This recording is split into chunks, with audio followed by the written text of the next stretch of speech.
இந்த அம்மாவுக்கு இந்த கொலைக்கு வந்து நிச்சயமா வந்து தொடர்பு இருக்கு அப்படின்னு சொல்லிட்டு காவல்துறை முடிவு பண்ணிட்டு என்ன பண்றாங்கன்னா, அந்த அம்மாவை கூப்பிட்டு போயிட்டு காவல்துறை தன்னுடைய பாணியில எப்படி விசாரிக்குமோ சொல்லிட்டு விசாரிக்கிறாங்க.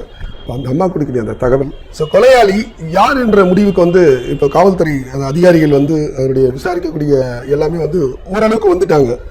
இந்த அம்மா வந்து தன்னுடைய கணவனை வந்து எதுக்காக கொலை செஞ்சாங்க, இதனுடைய பின்னணி யார் யாரு அப்படின்னு சொல்லிட்டு விசாரிக்கிறதுக்கு தான் வந்து பல்வேறு கோணத்துல இந்த அம்மா வந்து விசாரிக்கும் போது உண்மையை சொல்லுங்க அப்படின்னு கேட்கும் போது தான் வந்து இந்த அம்மா அப்பதான் வாயை திறக்க ஆரம்பிக்கிறாங்க.